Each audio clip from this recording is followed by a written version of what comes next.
I pledge allegiance to the flag of the United States of America and to the republic for which it stands, one nation, under God, indivisible, with liberty and justice for all.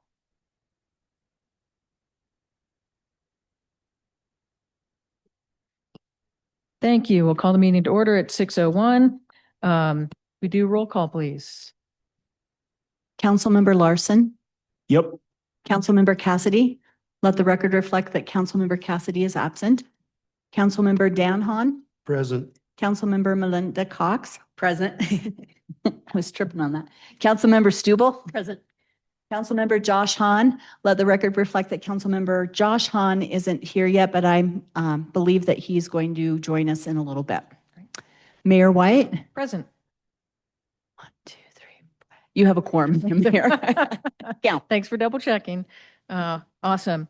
For the approval of the agenda, we need to make a motion to amend the agenda for a couple of reasons. So Regine can get to the ditch meeting, and also we want to provide a time for Captain Mortson's wife to be able to get here from Riverton. So if I'm going to pass that to Councilmember Stubble, if you Thank you, could. Mayor. So first I'll move that we approve the agenda and then I'll make those. Great. We get a second on. Second. Great. So moved by Councilmember Stubble, seconded by Councilmember Cox. And now we do need to make some amendments. Thanks, Mayor. I also move that we amend the agenda to move up the items, new business non-action items, 7A and B, to happen following the approval of the agenda. And I believe we're also looking at. I think we'll switch the order to B first. Got it. Got it. So let me adjust that. So we'll move up 7A and 7B to be after the approval of the agenda, and then start with the update on the state land swap and have the administrator that was the oath of office after the updates. Great. Okay, so we got a motion. Can we get a second? Second. Great. So the amendment by Councilmember Stubble, seconded by Councilmember Cox. Can we vote on the amendment? Starting with you, Councilmember Larson. Yes. Yes. Yes. Yes. Great, that passes. And the agenda as a whole. Start on this side, Councilmember Stubble. Yes. Yes. Yes. Yes. Great, thank you for that. And just in case if we need to bide a little more time, then we can also, I don't think it would burn any bridges if we moved into our updates first again, so we can allow time for that. Okay, so with that, Regine, we will pass it to you. Okay, thank you, Mayor and Council. See if I can share my screen. Sharing's not turned on. Uh-oh. We need to-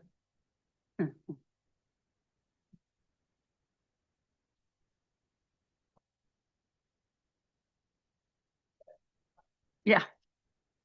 I thought I checked everything, but apparently I did not.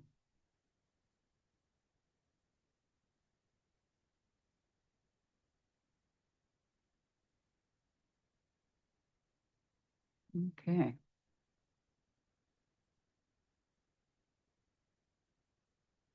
Okay, what I am sharing is a map that Representative Larson brought to the YDOT public hearing meeting. So I didn't know you would be here, so if I misspeak, stop me. Okay. My job tonight is to kind of recap what was said at that public meeting about the land exchange up by the Wyoming Life Resource Center. And then I'm going to go in a little bit into what that means for the city and a timeline. So feel free to stop and ask me questions at any time. Okay. What you have on the screen is, Missy, do you want to turn that to full view? Oh, for a bigger screen. John, you good with that? Go up into the.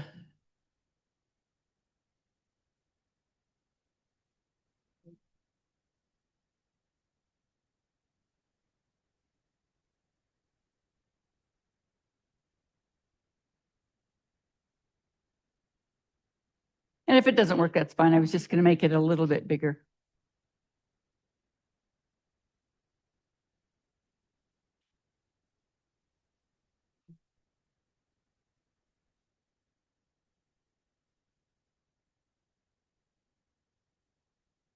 That's as big as I can get it. I just thought you could make it full screen. Thanks for your patience. At any rate, what the law now says, and it's called Enrolled Act 39, it was a land swap. It's been signed by the governor. So what you're seeing up here is what was proposed and is now in effect from that. And I have Lloyd's credits right there at the bottom. So what I'm showing here is the yellow area right up in here, right behind the Wyoming Life Resource Center.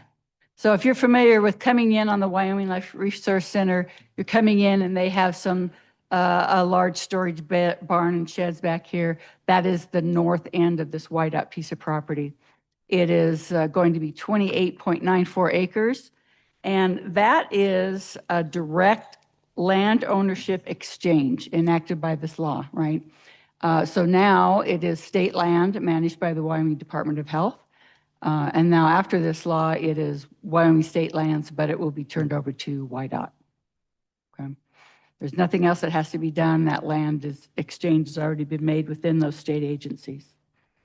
WYDOT stated at that meeting that planning and funding will take 2 to 3 years. So we're 2 to 3 years away from them reallocating funds, asking for funds, getting new legislative funds just to do their architectural plans. If funded, they presented that construction wouldn't begin for 4 to 5 years or more. So the WYDOT facility up there isn't going to break ground tomorrow.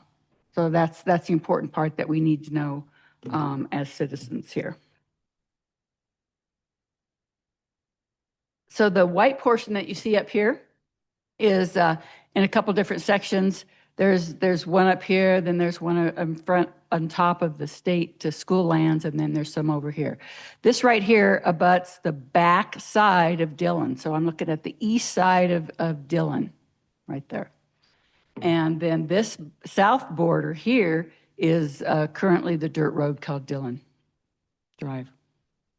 Okay, so that's where we're at. This land in the legislation says that it is reserved for residential. There is no land exchange already done. The city does not own this land. The state land board still has control of this land. It's still managed by Wyoming Department of Health right now. And so that it's just reserved for residential. And there's not an exchange. And I get a lot of questions like, well, what are you going to do with all your new land? Well, we don't own that land, right? It's still state land. So far, so good, Lloyd? Okay. That reserved portion of 90.87 acres would require a transfer of ownership. So let's say that a housing developer came in and said, I have the great project for the city of Lander, Wyoming. They first have to acquire these lands from the state land board. That takes 1 to 2 years in a normal process. Since this is in a piece of legislation, it may run faster than that. If they are asking for a low income or federal tax credits or a HUD project, it might take longer than 2 years to get through the state land board, just because of all the requirements for using federal money for low income housing or tax credits. Okay, so now we're many, many years out. A developer comes to us, they say, I'd like a piece of that property, and I have it already transferred from the state land board. And then they have to go through our complete subdivision processes, right? Our subdivision processes say you have to subdivide it, you have to present a plan, you have to have your water, sewer, streets designed, go through the planning commission, and then get approved by council. And that, again, takes another year or two to get through that planning process. And Regine, currently it is zoned public land, so it would also have to have a rezoning process as well. Correct. So that rezoning would be requested by the subdivider. The way it happens right now is a subdivider comes in, and if they want to annex or if they want to change the zoning that is existing on that land, they just put that in their subdivision application. It is not a separate process. We did it about a year ago for the Duncan family up by the cemetery. They came in, it went through planning, it was approved. You guys approved it through the council, but I couldn't record that plat for 3 readings because rezoning takes a 3-reading ordinance. So again, that adds some more time to that, but very easy to do. That is our current process to get any of that land developed. Know that just because there's 90 acres reserved, this would not happen 90-acre chunk at a time, right? Most developers are going to come in, even with a large project. Alexander's is, I can't remember, 17 acres, so it's going to be smaller chunks. It's very unlikely that someone would come in and say, have I got a deal for you? I want 90 acres, all for residential housing. So it will happen over time. Each time a subdivider comes in, they have to get approved by the SLIB board, and then they have to go through the city planning process. Does that make sense? Yeah.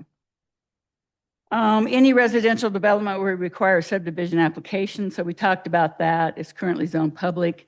Again, they don't have a separate application, but it does take 3 readings before we record the plat of a subdivision after it's approved to get the new zoning in. The current residential development regulations require that the owner pay for water, sewer, and street.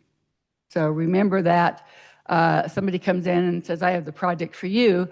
They have to get the water, sewer, and street infrastructure out there at their cost. And the idea of that, it's common through Wyoming, but the idea of that is then they recoup that cost through their land sales, okay?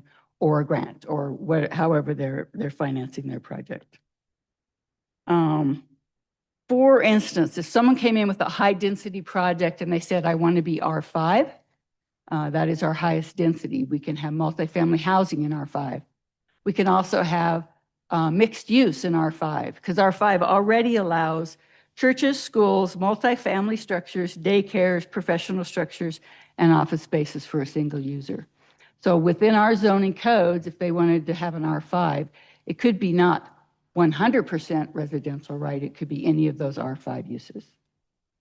If they came in and said, I have an R3 idea, which is a multifamily up to 4 houses, up to 4 dwellings. That also allows churches, schools, multifamily up to 4 dwellings, manufactured homes, and manufactured home parks. So if someone came to us and said, I have a residential project for you, I want it rezoned R3, those are the types of things that could go in there. We do have one other zoning option that no one has used to date, and it's called a planned unit development. It's not residential, it's not commercial. But what you do is you take, back when we were talking about pocket neighborhoods or cottage clusters, you could have a pocket neighborhood and have a rec center specific to those residents right in that residential neighborhood. So those are the types, 3 different types of things that could go in there for R5, R3, or public unit development. That doesn't restrict somebody from coming in and saying, I want R1 single family housing, right? There's no restrictions on this land right now for what it could be, other than residential. All residential zones, according to our codes, require open space. So even at the densest level of housing, if someone came in with a great housing opportunity project, they would have to have some open space according to our subdivision code. So it's not going to be high rises with no open space, no trails, no parks. It's required by our code that they have to put that in. Okay.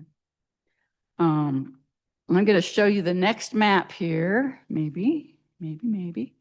Hard to see in here, but if you can see my cursor, this is the intersection of Main and McDonald's and 287. So there are some black lines on here, and this black line is not only the edge of that property, but it is a future transportation route suggested by our 2020 long-range transportation plan. So even though we don't have any structures out here, we're not designing any structures or infrastructure out here, in our plans that you guys have adopted, there is a major transportation corridor right there on the east end of that allotted property, which is great. That means it's feasible. We also have a few other lines here off of Enterprise Boulevard, which is the turnaround by the college, heading east, and down here on Dillon Drive, where it could be improved to meet that major arterial road. So those black lines are showing future transportation routes suggested by the long-range transportation plan. Superimposed on top of those black lines is a blue line because all of our water and sewer infrastructure follows our major streets. So our Lander master plan that you adopted in 2022 also suggests that a water transmission main could go down Dillon, a water transmission main could be extended off of that cul-de-sac, and a water transmission main could go from Chittum Road clear down to the cemetery. So those are plans. Like I said, no designs, no funding for those yet, but it's nice to know that what was allotted as residential in the future has the potential and the feasibility to have city water mains, sewer mains, and transportation infrastructure. So. Do you guys have any questions for me? Anything come up? I do, for sure. Councilmember Cox? I have a couple questions about who the buyer and seller are. And you talked about a developer coming in with a project or a proposal. Will they own the land once that transaction goes through, or is there still some complication with who actually owns the land? So I'm going to tell you it depends, because if I were a developer, for instance, I would want to own the land, right? And that's the way you get your HUD funding, your federal funding. So if I had a housing project, I would want to own the land. However, you could always have a state lease too, because the state can lease up to 35 years for long-term projects. So the LIDA properties up there right now are state lands, but they are leased to Union Cellular. So that's an option. I don't think anybody would do that, but it would depend on the developer's preference. Does it depend on the developer's preference, or would that depend on the state's preference? I can't answer that. Okay, go ahead. This mic might be on here, Lloyd.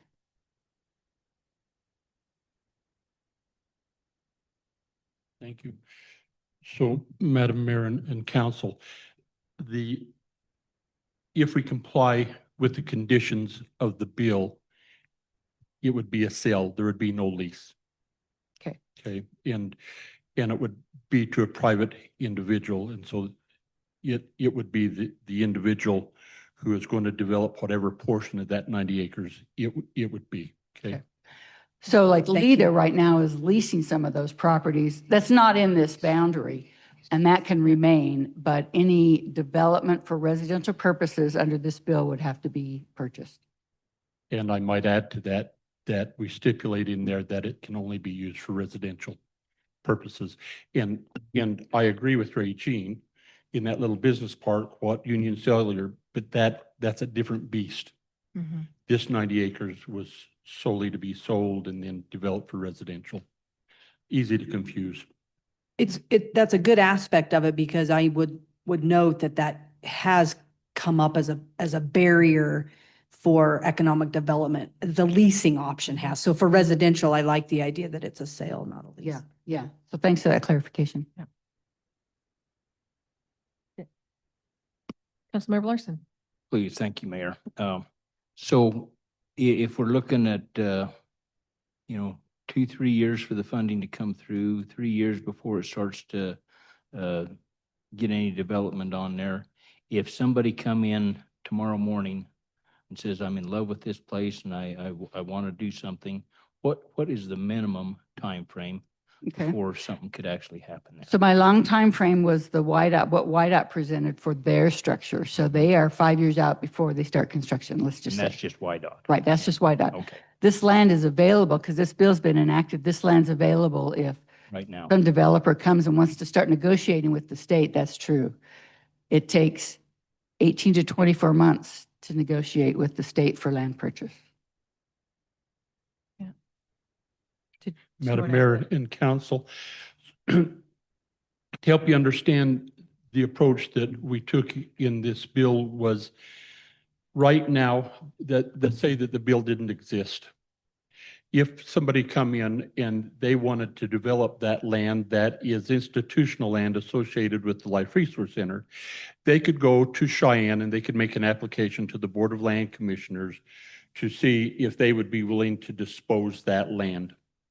We are of the opinion that the Board of Land Commissioners would be very hesitant to do that without some sort of indication from the legislature that they're okay with the disposal of that institutional land. So in this bill, we give them that blessing, but we don't say it's a shall, but they may consider the disposal of it. So now if someone, to Regine's point, came, they could approach the Board of Land Commissioners, go to the Office of State Lands and Investments, and make a request, make an application for a portion of that land. Then it has to comply with all the statutory requirements in Title 36 for the disposal of state land, which would be, they do an appraisal and then it goes out for bid and it would go to the highest bidder. It couldn't just come and be a single source, I want to buy it and we're going to allow it. It has to comply with the conditions for the disposal of land, similar to what we seen take place in Riverton when we disposed of those institutional lands next to Walmart. So there's a process there, but we've give the office of the Board of Land Commissioners a comfort in this bill saying the legislature's okay if you do that. Mm-hmm. Yeah. And that's the process I'm talking about. That typically takes 18 to 24 months. So, yeah. What else? Councilmember Steele? So the question is asked, so when it's disposed of and purchased, where do the funds go? They would go back to the state.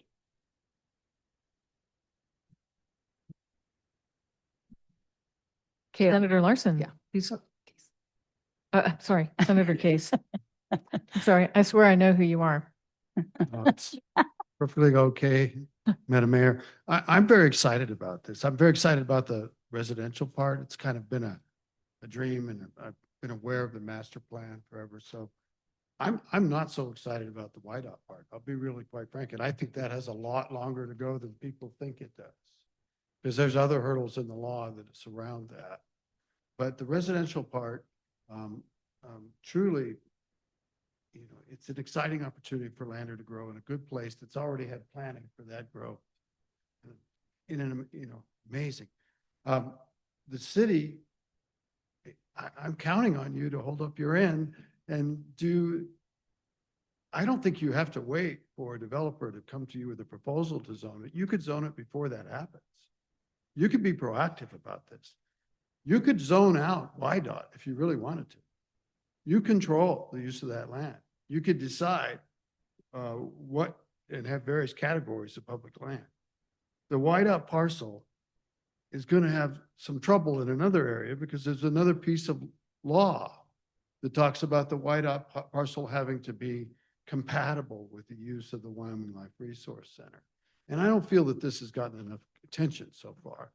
So you see, the Wyoming Life Resource Center is a greenhouse facility. They have a greenhouse certification, and it's supposed to be, it's a very high level of residential based, open, there are lots of criteria. Pastoralness is one, community minded is another. And there are definitely people that are concerned at the Life Resource Center about traffic from YDOT, just like I'm sure people elsewhere are. And so I think there's a lot of thinking that has to go into that. And you still have the ability to zone that, even if it does belong to the Department of Transportation now. So I hope that you will exercise your powers that you have proactively and think about this ahead of time, and not just say you're stuck in a box because of a law that got passed or because YDOT wants to do it a particular way or not.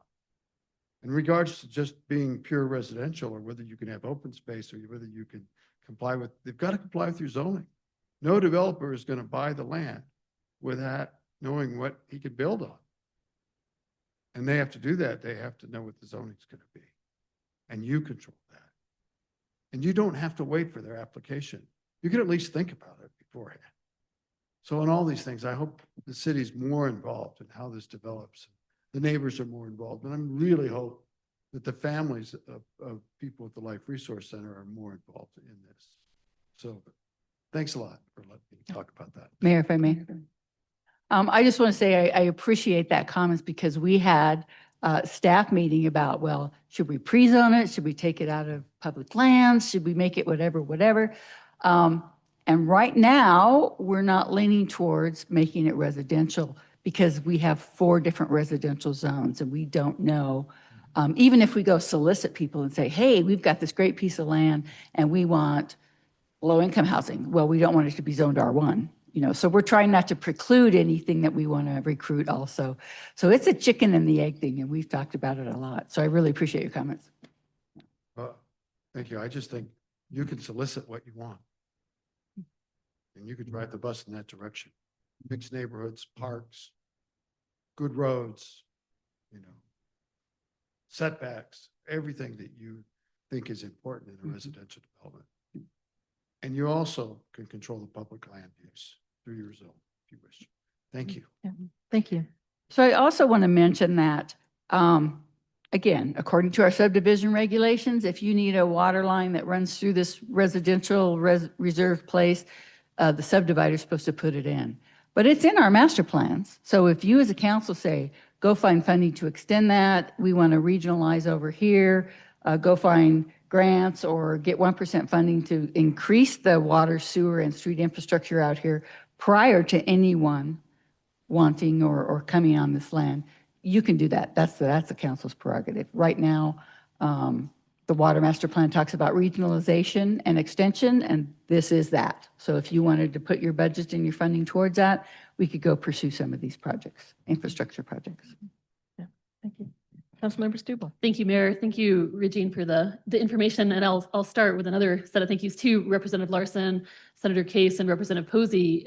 You really guided this through an intense legislative session, and we almost lost a portion of it here. So thank you for stewarding the bill through and landing both these YDOT conveyance and the residential conveyance as well. Really appreciate that because it is an incredible opportunity for us. I agree with Senator Case. It's deeply exciting to look at the map of Lander and then see for residential another 90 acres, all of a sudden have that option out there, just come up on the map for us. So what I want to ask about, Assistant Mayor, is what's the middle ground? We're hearing some debate here between, and we've had it internally too, zone first, and perhaps it's too prescriptive to the options a developer might come up with, zone in reaction to a developer. And in my view, the worst case scenario to that is that we, in reaction, don't get to set a vision for that area. And if it's especially in small chunks reactivity, then we might get these kind of multiple bites at an apple that then don't match up to a cohesive whole of what our community wants and needs. And so I'm uncomfortable with fully reactivity. I'm hearing that there's perhaps reasons you would advocate that we don't want to zone too, specifically now. What's their middle option? Like, how do we put our thumb on the scale and say, the city of Lander has an incredible opportunity. We have a vision for what we want out of these 90 acres. We have a variety of community members weighing in with us all the time saying, here's some needs. We do need more housing supply of a variety of different styles and stocks. We do need some more open land, public land in this region. So can we sketch out a blueprint that's in between zoning it all really prescriptively and then waiting to see what somebody comes up with over the next 10 years or piece by piece? Because that's uncomfortable to me as well. Yeah. And so some of this might be pure conjecture on my part, but there are planning actions that we could take to lead us down a path. I don't know which path that's going to end up at, but in 2019, CBLI that we hired to do our zoning audit suggested something called overlay zones. And overlay zones are something where maybe this could all be residential as an overlay zone, and then the individual developer could come in and request 3 or 5 or whatever they did. So that's an option. It didn't get much traction in the 2020 round of zoning changes, but it was something that was presented. The only place that we've done anything similar like that in our current zones is the airport. So the airport is zoned public lands, but we have special requirements on the airport because you can have, certain heights of trees and all those kind of things. So it's an overlay zone on top of the public land zone. So it's something that could be done. We could be directed to do that as a planning commission or a staff, but it hasn't been addressed yet. Yeah, that, to me, the middle ground, I think is a great question to ask, at least for a portion of that. LIDA also back in 2019 did have a tentative plat layout proposed for, looking at the screen though, call it the western portion Yeah, there. and I'll try and outline that. That is that whole western portion here that is kind of a corner table. That in 2019 has a LIDA suggested lot layout for residential and mixed use. Just one idea. Yeah, I mean, that might be a way to be able to show, here's an intended plan that fits with our water and transportation master plan, has suggested street layout, et cetera, for utilities. That could be a way that then a developer would take purchase a section of that to conform with that plan. Might be one option for that. Another option is an economic development plan. So we have one statewide. The state did it in regions, and Lander could embark through the Business Council on an economic development plan that would further, just like our master plans, that would further state, this is what we intend for this area. Great. Yep. Representative Larson. Thank you, Madam Mayor and Council. I just really agree with Regine's approach in trying to look at this, and I just would echo what Senator Case has said on the city moving forward and kind of working to resolve the issues now, because one of the important parts of the bill is in consultation with the Department of Health. And so the map shows we have the Wydot property that's been conveyed in this property. The Department of Health's biggest concern is the residential property on the Life Resource Center. I'm fully confident that can all be worked out, but I think the sooner you include them on what thoughts you might have and how you were going to approach that will resolve those concerns that they initially have at this point much sooner. So just would tuck that in the back of your mind for to remember, please. Thank you. Great. Thank you. Mayor, I had a clarifying question if Yep. I could. Yes. Regine, when you talked about the overlay zone and you tied it to the 2020 zoning code attempts that we made, that makes me think that, is that an option we have in our current code to use, or do we need to amend the code to say we can create overlay zones and then use that option? It was presented and not passed in 2020. So what passed in 2020 was smaller lot sizes and a few other minor changes. Both the 2022 and 2024 suggested zoning changes were not passed in any portions or any sections. So we'd have to come back from the Planning Commission and say, we suggest an overlay zone here, and this is what it means. Okay, so Mayor, if I may, so it would be a specific to this site overlay zone, not a theoretical tool we have to add to the code, like a type of zone.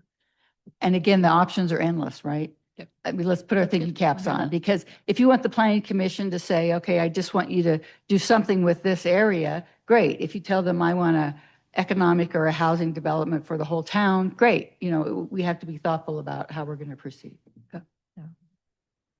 Yeah. Any other questions about this? Councilmember Hahn? Yeah, I'm just trying a clarification, I guess. So if a developer wants to come in and do a subdivision or whatever they want to do, they go to the Wyoming Land Commission first, and then if it goes through, it goes from there to the city and city planning, basically. That's a great question. So that's how I described it, because that's the flow chart in my mind. Our legislators are suggesting that we all do it together concurrently, right? You guys are saying, Lander, get on board and get this done at the same time, so that we're not doing linear, go to the state land board, now you own it, now, you know, they're saying, get on board early. So do we want to have, if there's a developer in mind, do they want to come to the city of Lander first? That's what they're suggesting. We all go together to the state land board. And Madam Mayor, I think that would be a good process for everybody, because the last thing you want to do is get a piece of property that you're not going to be allowed to be zoned in the way that they want to develop. So it has to be collaborative. There's no A follows B follows C. I see it as being more organic, and that, you know, a developer has an idea. It's kind of vetted with the city, vetted planning and zoning. and maybe they've already expressed interest with the land board, but then the final part has to have, it all tied together. No developer is going to stick a lot of money into developing something unless they know whether they can execute it or not. Mhm. All their banking, everything's going to depend on that. And they can't have that unless they talk to the city and have it zoned in their mind first and a plan. Perfect opportunity for all of us to work together, know what we're going to get. And it's good for the developer too, because they're not left hanging. So it's everything together. Agreed. So I agree. This is an incredibly exciting opportunity and the first of its kind in Wyoming. So we're really charting a path forward.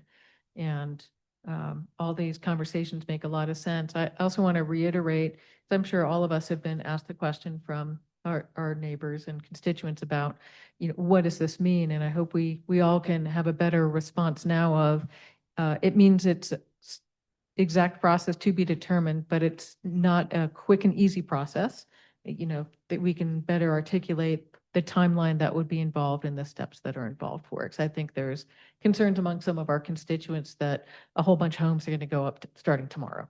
That's just not the case. So we can allay their concerns with this increased information for that. Councilmember Stubble. Thank you, Mayor. I just have one final comment as well. And that's that perhaps the next step is a work session or conversations to some fashion with the Department of Health per Representative Larson's comments and Senator Case's points as well. Part of the opportunity that's here is to really better integrate the Wyoming Life Resource Center and the people they serve and the people who work there with the community of Lander. It is part of the city of Lander. It's been a part of our community for decades and decades, and it can feel really isolated up on the hill. Right. And there's fencing now, there's a variety of safety measures have been taken that make it feel even more isolated. So the opportunity here, one, to take any steps towards YDOT or the residential housing and do it on the terms with the department, collaboratively with the Department of Health to ensure that we're meeting the needs of the residents and staff there, as well as what the community, could need for Lander, in those two zones, those two areas, I should call them. But I think that conversation's got to be robust because I really like the idea here that finally it's not going to be an institution on the hill that feels separate from us, feels distant from us, instead of saying this is all community of Lander. And honor the fact that that is a greenhouse model. I remember getting presentations about that from the director years ago, and that might get a little tricky now that there's residents with Title 25 considerations, but they haven't heard that they've changed away from that model, that they're hoping for greater integration and that folks are flowing through as safely as we can through those spaces. And that's where the open space connectivity routine around the borders perhaps could really achieve a full integration with the community. So I look forward to that discussion with the Department of Health and with the families and the residents and the advocacy groups that are involved with Life Resource Center as well, to say, how do we do this to meet everybody's needs? Yeah. And I would also echo that the meeting that YDOT had with interested constituents about here's where we're at the 100,000 foot level, here's next steps and proposed timeline, could also be beneficial for us to do something similar about what this means in terms of housing opportunities for Lander residents, looking at this part specifically. So I know there will continue to be questions about that, and an opportunity to be in one room and have those conversations is always beneficial as well. So, Yeah, thank you. yeah, but again, thank you to Representative Larson and Posey, who's unfortunately not here, Senator Case. Thank you for making this happen. This is an incredible opportunity for the city of Lander. Thank you for your efforts. I would be, Madam Mayor. So Madam Mayor and Council, I'd really be remiss if I didn't really, it was Senator Case's language that really put Lander and the consultation with Lander. So, hats off there, credits due where credits due. And it was his language that made sure Lander, the consultation with Lander language was in the bill. So just note that, please. Yeah. Thank you. You. Okay. Anything else? Okay, let's move on to the best part of our meeting.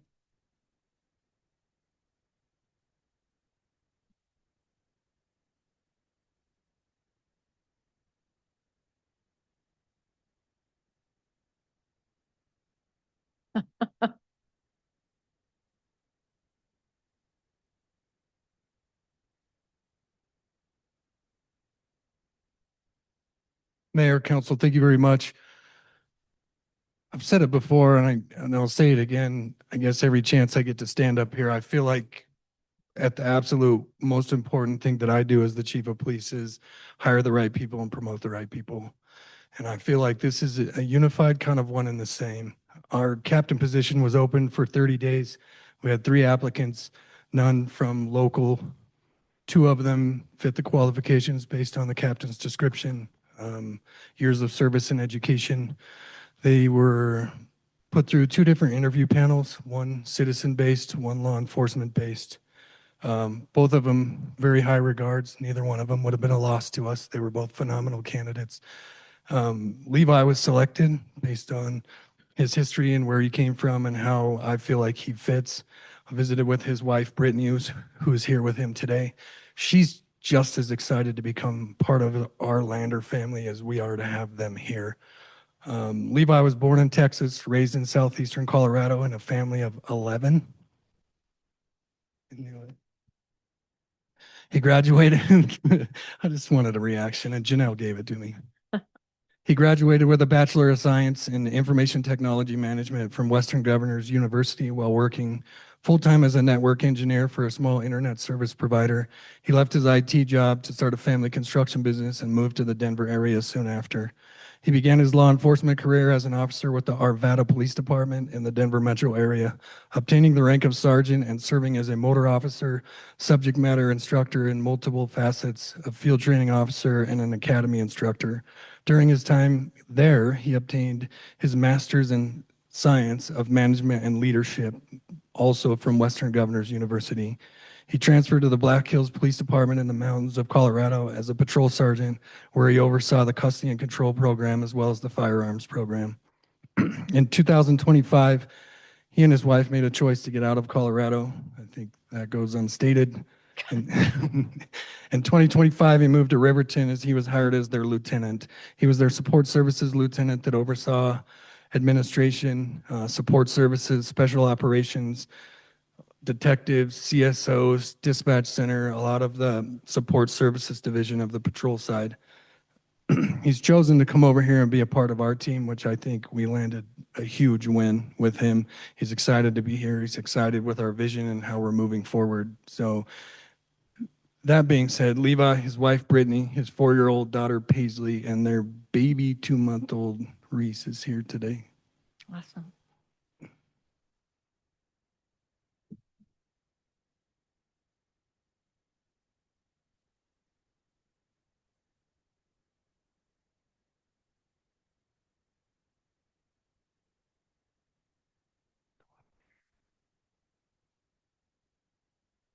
Yes, please, hard.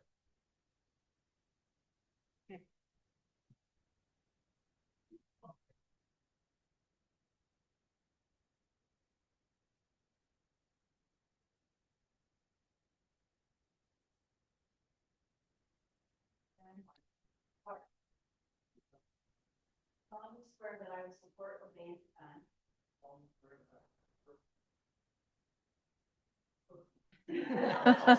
United States Constitution of this state and Lander city ordinances, and that I will discharge the duties of my office as captain of the Lander Police Department with fidelity. That I have not paid or contributed or promised to pay or contribute, either directly or indirectly, any money or other valuable thing to procure my nomination or election or appointment, except for necessary and proper expenses authorized by law. That I have not knowingly violated any election law of the state or refused to be done by others in my power. That I will not knowingly receive, directly or indirectly, any money or other valuable thing for the performance or not of any act or duty pertaining to my office, other than compensation.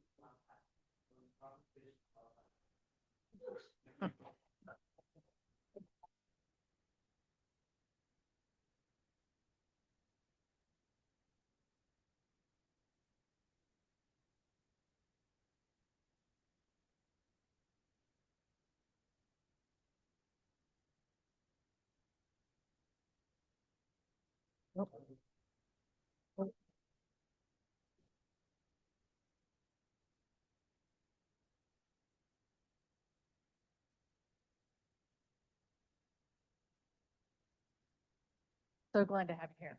Congratulations.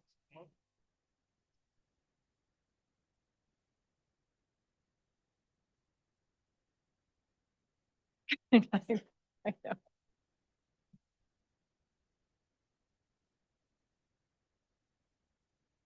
Yeah, really likes that. Yeah.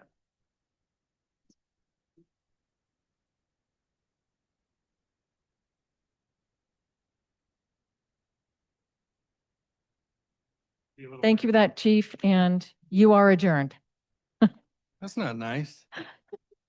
Oh, I think in this case, it's very nice.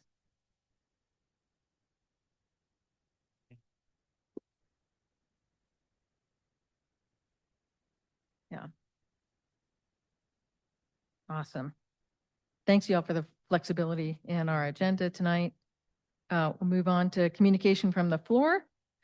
Please approach the microphone, state your full name for the record. This meeting and comments are electronically recorded. All comments will be limited to 3 minutes. If anyone's interested, please approach. Okay.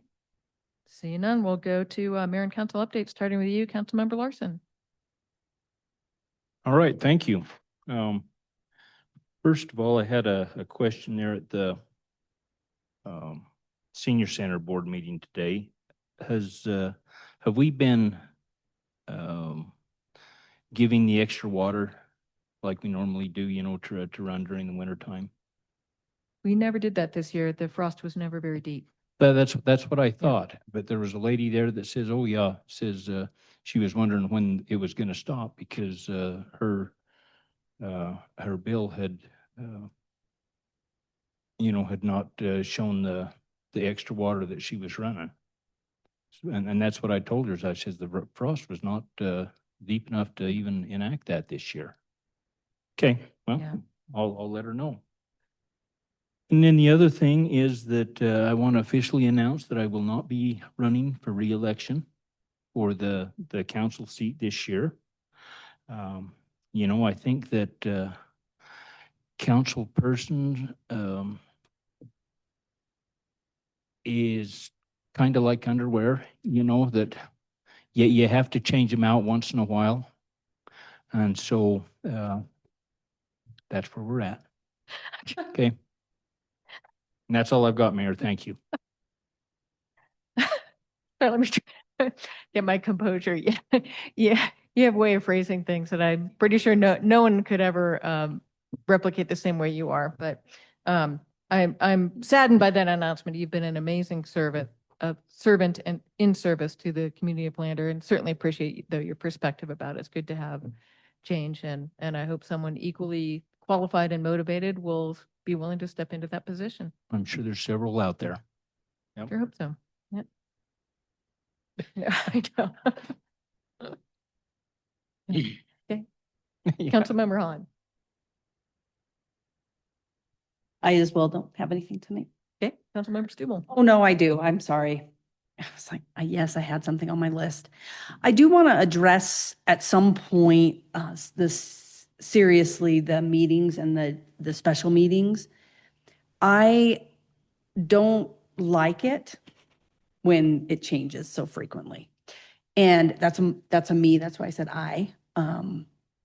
But I do think that we have an opportunity. We do have a lot of important information that we do need to be meeting about. So we've suggested at one time, and I don't necessarily know that I agree with this, so I'm going to throw it out there, but at least considering a third meeting where we have 2 business meetings. So on the 2nd and the 4th is what we have on the books as business meetings anyway.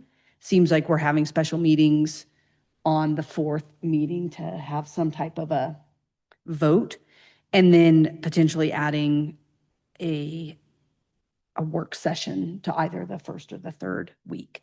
Now, I also want to, chew on this. I don't want this to be a deciding factor, but I do want to hear from staff and how they feel.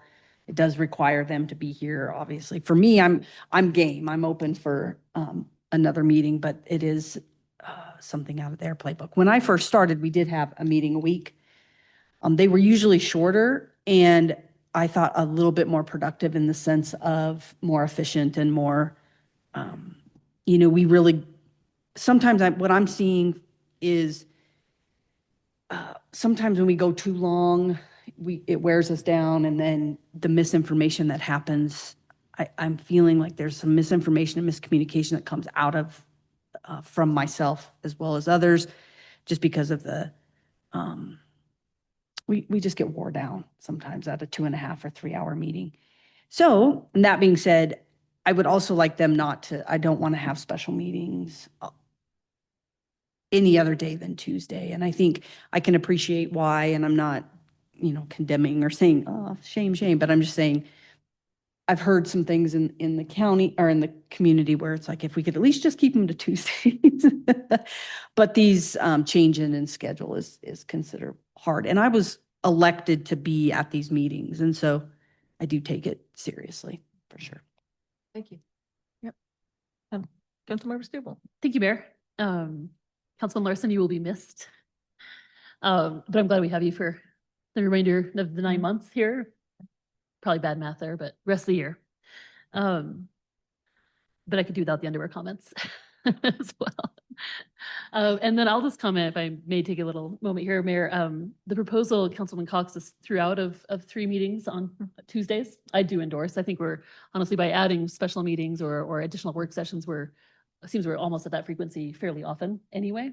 And I do think it serves the community better for us to be at our best, to have meetings that are well noticed well in advance. I mean, we do notice them fully in accordance with the rules, but have that being established, like these are the, first, second, and fourth, or whatever it would be.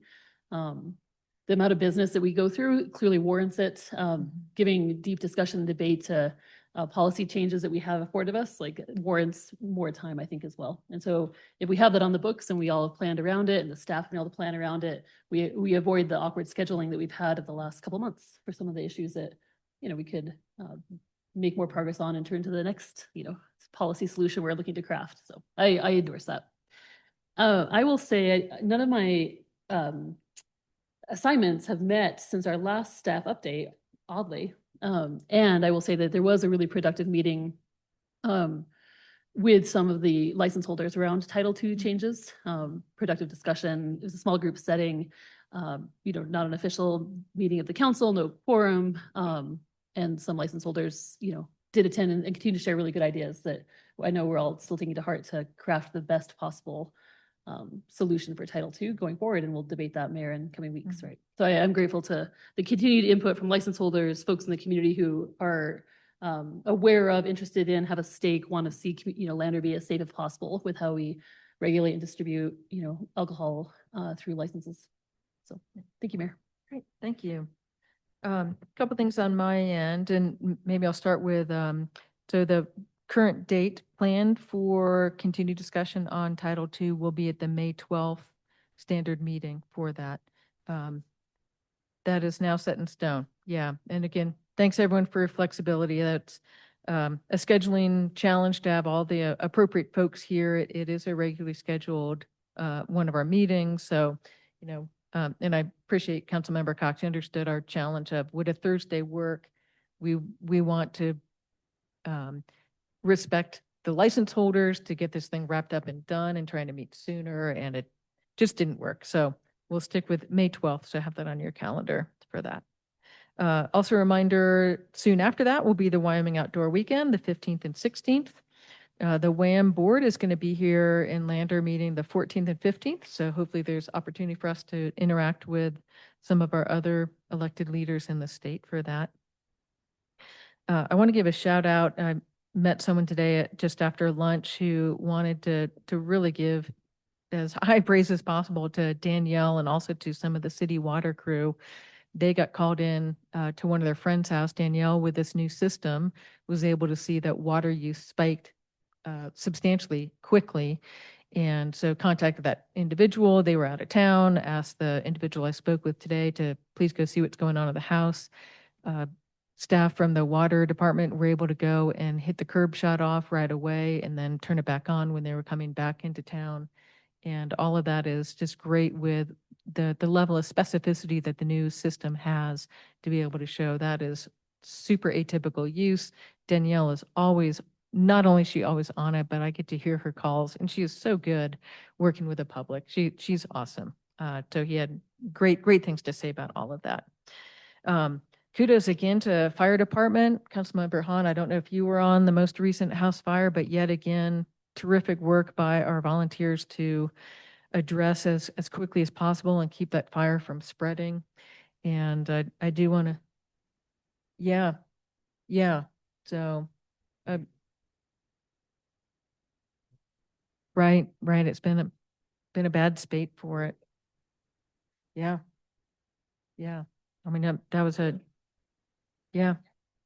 I'm sure it's all blurring together at this point. Yeah, an amazing job. And yeah, and also I know you, of course, know this quite well, having lived this for decades, literally, but remember how many hours of training go in all the time in order for folks to be able to respond to these incidences. So super impressive on that. Yeah. Yep. That was great for that. Also, on a more fun side, Mayor Highsmith asked if I would write a letter of support. The town of Hudson is applying to this first round of outdoor rec, I can't remember all the name, Recreation and Tourism Trust Fund funding. They want to rehab and expand their shooting range, turn it into a bigger system, include archery and whatnot. So let's wish him well for that. That would be really amazing for Shoshone and the region to have. So keep your fingers crossed for that one. And that is it on my end. We'll turn it over to staff. So Hunter, we'll start with you, standing in. Thank We you got the for being AD here. here today, so yeah. Thank you, Mayor and Council. I can speak to a myriad of construction projects. We have a lot going on, a lot about to tip off here too. I can kind of rattle off some of the projects if that's helpful, or I'm kind of thinking that maybe this is worthy of a report, if that's helpful for you guys to get. Lance has mentioned in the past, he used to provide reports to council, and something you guys can digest on your own time versus dragging these meetings out longer than necessary. But the Q&A is also super helpful, I could imagine too. So overarching things, you guys kind of mentioned the fires. And I know there's been talks about what does water look like for the city of Lander come this summer too. We're going to try to put a report together. Once we're collecting data as we're going, we're looking at the fuels that are out there in the county and in city limits and just what fires are looking like. And I would agree with Council Member Hahn is it's insane with what's going on with their fires this time of year. And it's not looking better with these winds and the dry forecasts too. Looking at the waters in our reservoirs are looking good at this point as well. But we're just keeping pulse on the data, and then having Ann available to be able to get that message out there to the public in a good, concise message. I guess if we find better conduits, I'm glad we have press here and social media. If there's good ways to get that out to public, I'm not sure what the best conduit for folks to get those messages are, but so that's kind of where we're keeping an eye on the fires and the water levels at this point. Sewage lagoons is the lowest inputs we've seen in record times. And so just people are not using water at this point too, or at least our lining projects have done well. So it's just, we're sharpening our pencils with how to operate the lagoons at the low usage we've had at this point too. So our operators are doing a good job with that, but it's just uncharted territories for them with that too. So do you think that's more a result of the precluding infiltration with the pipes being lined? I don't think there's much infiltration right now, to be honest. It could be, it's definitely a factor in it, but I think it's just low usage going on right now at this point. And I think that the lands aren't saturated. So people that are watering trees and lawns just to try to, sprinkler systems are just kicking on. So we're not seeing a lot of groundwater right now too. So yeah, I'm not sure what it is, but like you mentioned, the meter project too, and what Daniel's work was too, then you'll see a little further in here, we've got a change order with that project, but that one is wrapping up too nicely. And we're, again, dialing in the little tweaks to it. It's going to be a great system. More information is great, but it also gives you the information at your fingertips to see as things are going. And so we're trying to get ahead of those issues people are seeing. But it is a great analysis tool to figure out what's going on with our systems. Our guys are getting good with helping people address those things too. Meeting with contractors, landers. I mean, there are third-party contractors that are looking at doing fiber optic builds here in Lander too. So you'll see a lot of construction of fiber projects coming to Lander. They see the investment in Lander and what that is. I think it's awesome that they're bringing high-speed internet fiber to home here coming in the near future as well. So Is that going to be overhead cable or are they doing micro trenching? it's underground. They like underground. It causes less hangups with ladder trucks, windstorms, et cetera, that happens. So yeah, it'll be almost 99.9% underground. So Wow. Okay. And is that through Outlander or are they staying in a main channel or do you know what they're? the funding source that they have, from what I understand, is to serve underserved areas. So there's certain areas that they've been kind of designated that they can build these out in. And different contractors were awarded different areas as well. So it is a big chunk of Lander, but it is not all of Lander, Okay. at least at this point yet. Councilmember Hahn has a question. Oh, sorry. Yeah. Yeah. Water pressure. We, on the house fire, out in, DuPont? yes, on DuPont Street, we had 55 to 65 pounds of water pressure.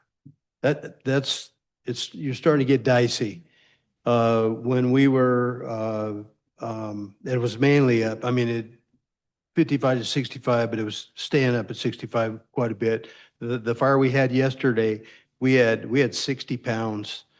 And with the big fire, especially the amount of lines, because the way we had to set up, we had to have all the apparatus downwind from the fire, and that thing was ripping. And so we were, just above sucking a vacuum, trying to supply water. And I never, in all the years I've been on the department, I don't remember those low numbers, 75, 70, 75 up. And then if you're down here by the sewer loons, maybe 125 pounds. We had that, but with the fires that we've had, it's concerning because if you really, like the other day, the winds let up, but the way that was, I don't know if you've been up there, it caught the trees on fire. It burnt the fence in between the house. If we would have had 70 or 70-mile-an-hour winds, we would have had, there's a good chance we might have had multiple houses on fire. We had a lot of apparatus up there, but the problem is we didn't have the water supply. And so it's just something to think about. For me, I would love to see, if that was just out of the ordinary, or maybe even have kind of a map. We were up on the hill on what was that, Vance Street. That's the second fire we've had up there here in a month. But it's something to think about, because if with the amount of winds that we've been having and low water pressure, if we get, multiple units on fire, it could really get sketchy. So anyway, that's just something to think about. Sure. Thank you. Yeah, that hill, the topography of Lander, like you mentioned, down at the sewer lagoons is quite a bit lower in elevation. So gravity's going to feed that pressure up there. That Harmony Hill area does have to get that water back up the hill there too.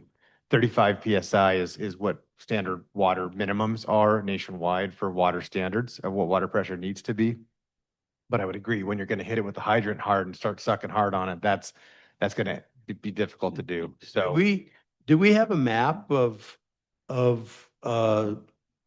water pressures, hydrant pressures. Do we have a map of that? We do. So that's part of what our fire administrator does for our ISO rating is he goes through and checks our pressures at different hydrants throughout town too. So that's part of the factor that goes into our insurance rating for the city of Lander. And they check to see where we have high pressures, low pressures, hydrants that are out, hydrants that are too far of distance, so over the 400 feet per hydrant to where they are. So he should have all of that data. And It would be interesting because if we had 35-pound water pressure, we burn everything up. That's not enough to pump water. Yeah. Thank you. Yep. Lincoln Street's still chugging along. They're moving at a pretty good pace right now, and so looking good on that one. Jefferson Street Extension, they're starting to mobilize, start to work down there, and so you'll see equipment down there, and they're looking at getting that one up and going here quickly. And then we met with the contractor that was awarded the Buena Vista project, and it looks like they're planning on starting construction after the 4th of July-ish. They're going to get us a tighter schedule, what that looks like, but that should buy us some time around the 4th of July to not have a middle of a construction project down in that area. They have the crews and equipment to be able to do this project in their due time too, as it is a 2-year project. So, sorry, that's the Lance mouthful. Right. Sorry. I'm happy to answer any other questions people have. Mayor, if I may. Councilmember Uh, Toombs. Thank you. The Buena Vista project, so good news for this July 4th, but if it's a 2-year project, it will be perhaps a July 4th impact next year then.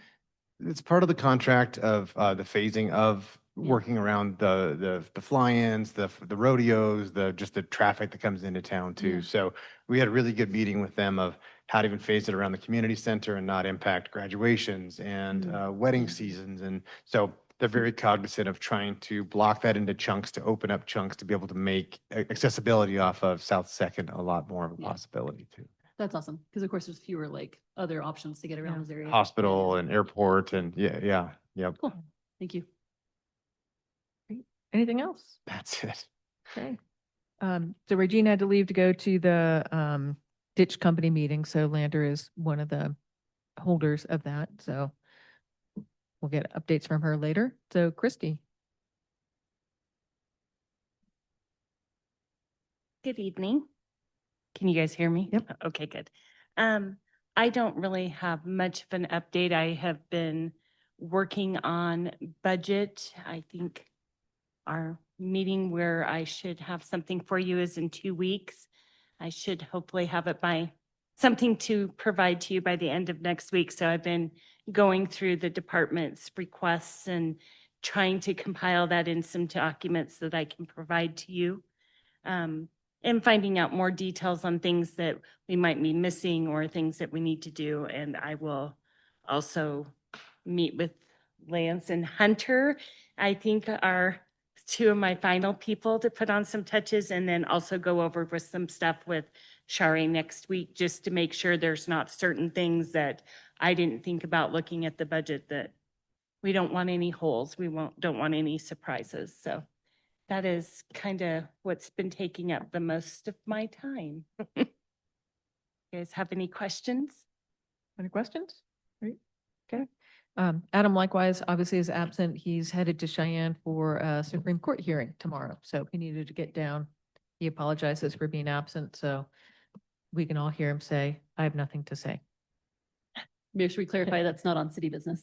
Correct. That is not related to the city. Different. It's not, but they private. do live stream those arguments if anyone wants to tune in. You can't.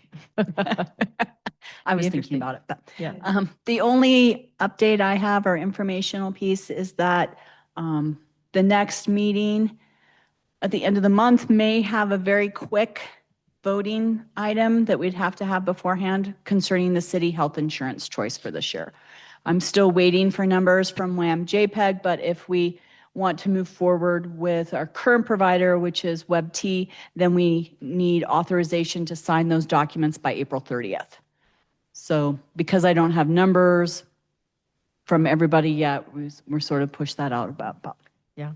Thanks for all your work you're doing on this. Rochelle has put a lot of time into trying to get different bids. These companies work at different times. It's made it hard to really be able to do a comparison in the time frame that works well for us.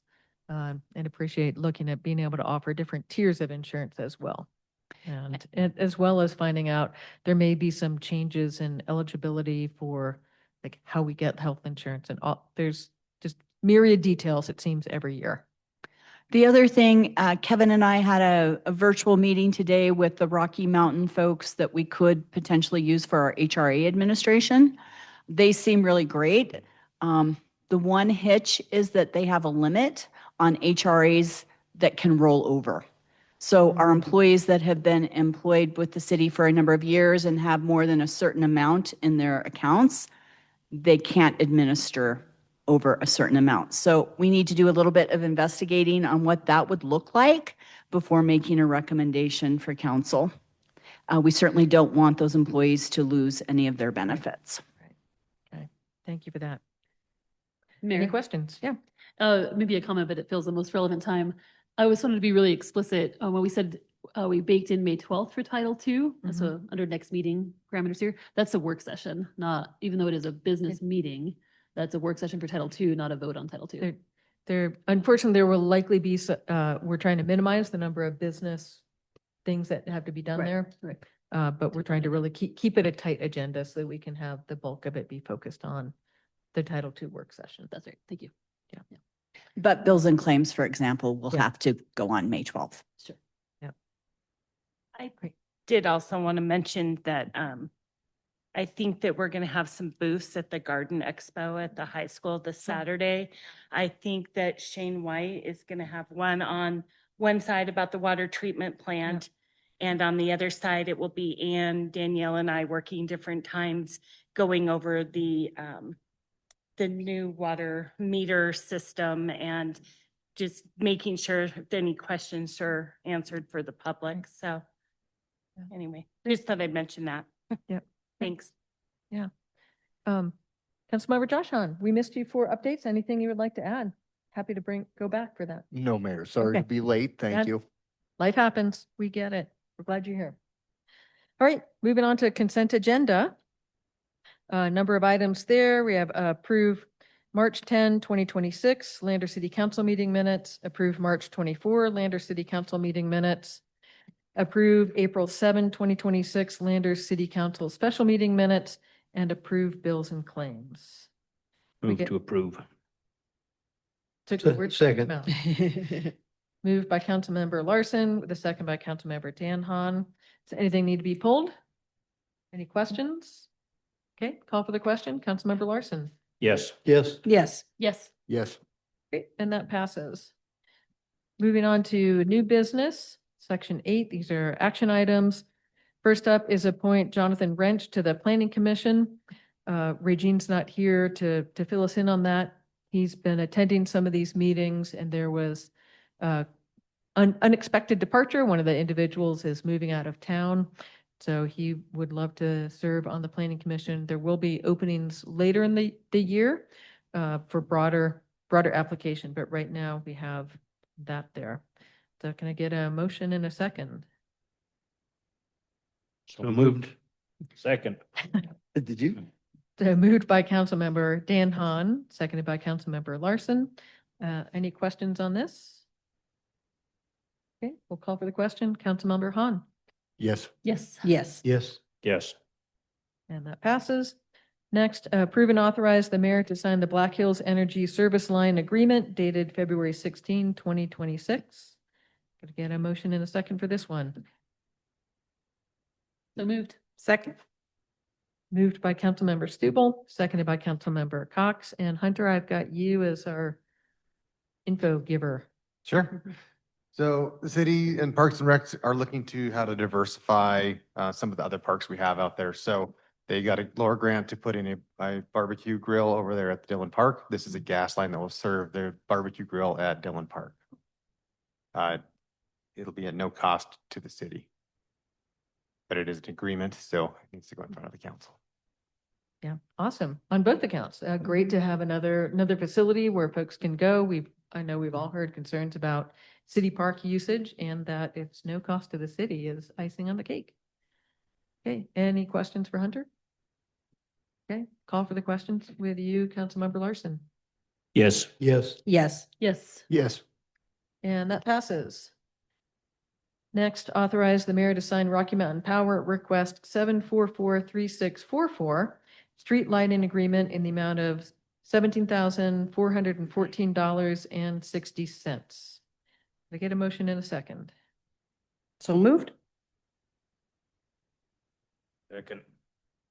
Moved by Councilmember Cox, seconded by Councilmember Larson. Hunter, this is also you. So this is that Jefferson Street extension to the Paposia River Park. This is, and some of that Jefferson street lighting out there. And so again, Rocky Mountain Power, these are our general services lights that go out there. We pay our $7 a month, I think, per lights, how those go out there. So this is adding 16 new lights in that general area along with that project, primarily around the new proposed parking lot. But there are 3, it looks like, on Jefferson Street too, that are pretty tired and need to be replaced out there as well. So just doing the math with 16 of them, it ends up being about a little over $1,000, almost $1,100 per light to get installed. And then we'll pay that monthly fee for having those lights out there. Great. A question on the design for the lights that are for the parking lot that are fairly close to residential. Can there be a design that helps deflect the light kind of down and away from the homes? Yeah. So it's less obtrusive for our neighbors there? Yeah, I would agree. It looks like thinking 16 lights in a vacant lot looks like they would think like it's the moon landing out there too. So yeah, they'll be the same dark sky compliant, the sharper cutoff lights. The new lights are really focused on being efficient for lighting the area that they're supposed to be. But we've even discussed internally of maybe not juicing them all up. While it's a vacant park right now, we don't need to have 16 lights lighting up nothing right now. So this is the opportunity to get them installed though with Rocky Mountain Power and have them as part of that build. Okay, great. I'm glad that's being considered. Any other questions? Okay, call for the question, starting with you, Councilmember Han. Yes. Yes. Yes. Yes. Yes. Okay, that passes. Item D, authorize mayor to sign a Zora master agreement and make annual payment of $1,500 for predefined statement of work. I get a motion in a second for this one, please. So moved? Second. Moved by Councilmember Cox and seconded by Councilmember Stubble. And Hunter, this is likewise one for you. Like I said, yeah. So I was able to sit in on the sales pitch for this firm, and this is the one that scrapes the short-term rentals for your area, looking for VRBO and Airbnb, and it'll give you the data on where they are, who they are, what the rates are, and that's a lot more efficient than having Regine knock on doors or flush out rumors of neighbors having short-term rentals. So if they're listed, this company has a software that goes and scrapes the internet and finds them. It gets us that data to know who's listed and who isn't, to get them back into our non-conforming use for Title IV. Right. And will this also help us verify that they're paying the appropriate lodging tax? Yeah. Or at least we would know the address and then we could check with the state for that. Yeah, and I don't want to speak out of turn. To my understanding, VRBO and Airbnb do charge that lodging tax inherently. And so I guess we'd be able to verify that. If it is somebody renting to their cousin for cash, we just wouldn't find that per se, but it would at least get us data on the 2 largest. I think they said it takes care of like 80 to 90% of rentals are going to be through those 2 companies there. Okay, great. Any other questions? I would just add as well that there is a second piece that didn't make it in the agenda packet. It was in your folder, but I made copies of it. It's all in the desk in front of you, and it's the piece that needs to be signed by the city and has the contract amount, which is $1,500.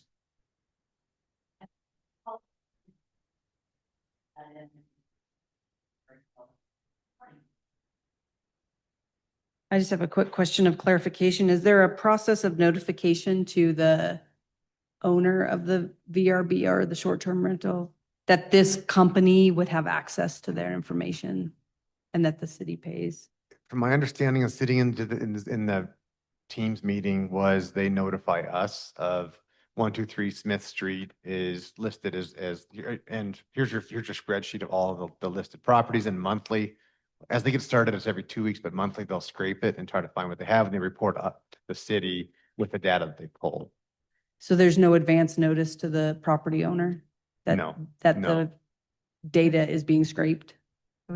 I would assume, and it is an assumption, that that would be part of listing your contract with VRBO, Airbnb, that that those companies are sharing their data.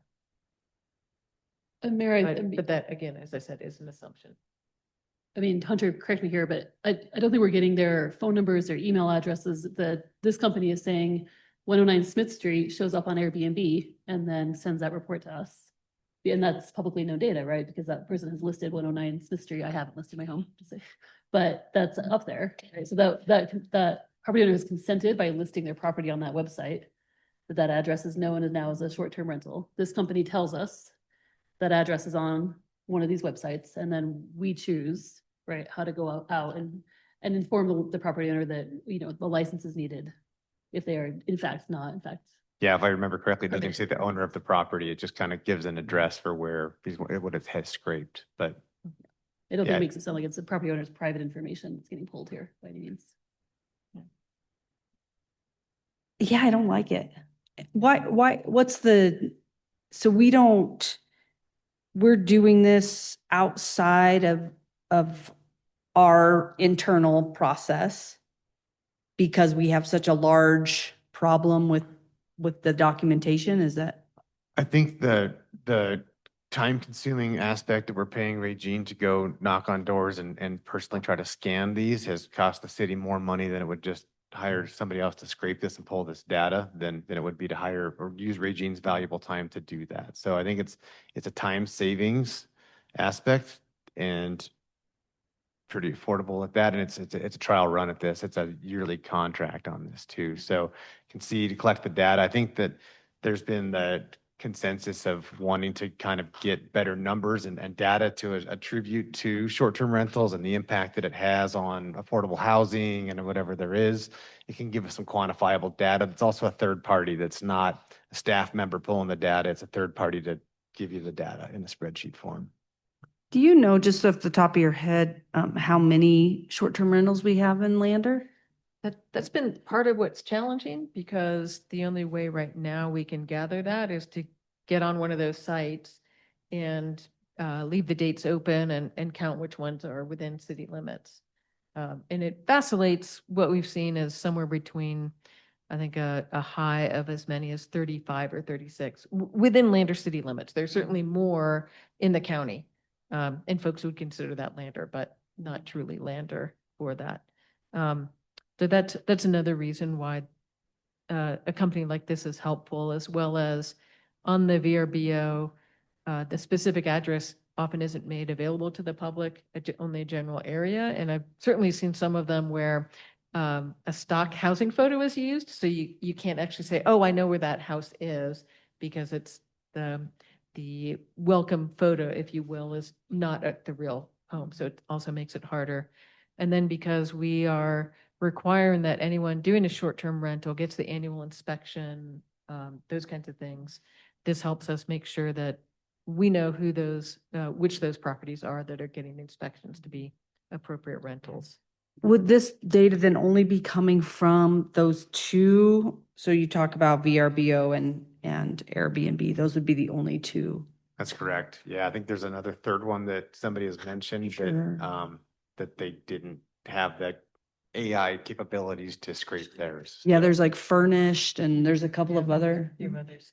But they did say that's less than 10% typically of rentals in communities. This is a nationwide firm that does this, so. And all for too, I guess it's anecdotal, it's for looking for my mother-in-law, but Furnished Finder does tend to be not short-term rental. But the clientele, it seems to be more traveling nurses, so it's months Right. long. It's Yeah. not a weekend, it's not a week vacation. Mhm. It's somebody here and working. It's a longer term rental, I should say, not, I don't know if they're working, but. I guess, yeah, it would depend on what the definition of short-term. Yeah. I Yeah. know. I know. True. Good And it's question. 1,500, I get Yeah. that it's $1,500, but it's also like, okay. And yeah, great question. Short-term rental is typically 30 days or less. Is the common one. So, any other questions? Okay, we'll call for the question. Sure. Yes. Yes. No. Yes. Yes. Okay, that passes. Next up, approve and authorize the mayor to sign the short form agreement between owner and HDR Engineering, Inc. for professional services in connection with the Buena Vista Water and Roadway Improvements Project. If I could get a motion in a second. So moved. Second. Ooh, Josh was fast. Okay, moved by Councilmember Dan Hahn with a second by Councilmember Josh Hahn. Hunter, our fun with you just continues this whole section. Yeah, like I said, it's great. I don't get much FaceTime. I'm gonna get all in on this one here with you guys. So, yep. So this is a proposal to hire on HDR for doing the construction management on the Buena Vista project. This is required for the funding agency to have a third-party PE on these projects to get pay apps in and bills and claims and shots on elevations and quality control and all of the professional engineering things that happen with these projects. The funding agency wants to make sure those assurances are met by a third-party person. So there's a scope of work that's in that packet that goes over what's expected out of what these guys are putting forward to. Thank you. Any questions for Hunter about this one? Okay, seeing none, call for the question. Councilmember Larson. Yes. Yes. Yes. Yes. Yes. Great.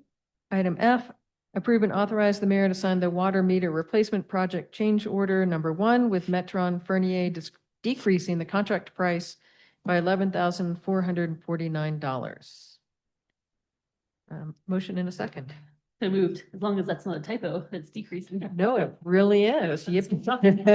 Oh, Second. So moved by Councilmember Stupel with a second by Councilmember Josh Hahn. It is correct. This is actually the first change order, which is remarkable given how much work they've done. And it is a decrease. Hunter, anything else to add? Yes, you guys have witnessed a unicorn here, so congratulations on that. And there's again, it's kind of a justification for why, and I say give the company credit for breaking it down and giving us our credit back on that one. They've been really good company to work with through this project too, so. That's great. Any other questions? Okay, call for the question. Councilmember Hahn. Yes. yes. Yes. Yes. Yes. Item G, approve and authorize the mayor to sign the Lincoln Street Improvement Project Change Order Number 3 for High Country Construction, Inc., increasing the contract price by $35,456.60. Got a motion and a second for this one, please. So moved. Second. It's moved by Councilmember Dan Hahn and seconded by Councilmember Stubel. Hunter, if you can give us the overview on this one too, please. Sure. So this is one of the many ditch crossings across Lincoln Street that those pipes that come underneath there. I think they assumed the pipe was in better condition than it was. When they actually got to it, the corrugated metal pipe was pretty much rotten out. So this was the opportunity to replace that, future-proof this a bit and put a better pipe in to pipe that ditch across Lincoln Street. Great. Question? I have a huge question about why it costs $35,000 when they're already there. Yeah, it's Pipe is $35,000. Yeah, this is like a 24-inch diameter concrete pipe that comes in 6-foot sections at a time, all the dirt work to remove and replace that. Yeah, I honestly, Jeez. I'm surprised there wasn't more, to be honest, so. Yeah. This is outrageous. Yep. Yeah. Amazing. Horrible. Did you say 6 foot? Yeah, they're large concrete sections in about 6-foot lengths. Otherwise, the equipment can't move them. So it's how Yeah. large pieces of pipe are, so. Oh, Okay. crazy. Yep. Other questions? Okay, Councilmember Larson. call the Yes. question. Yes. Yes. Yes. Yes. That passes. Our last voting, well, second to last, our old business, approve the second reading of ordinance 2026-1, fixing and determining the mill levy necessary to be levied to raise sufficient money by general tax to meet the current expenses of the city of Lander for the fiscal year commencing July 1, 2026. So moved. Second. Moved by Councilmember Larson, seconded by Councilmember Cox. I'm assuming there's no questions for this, given that we see this every year.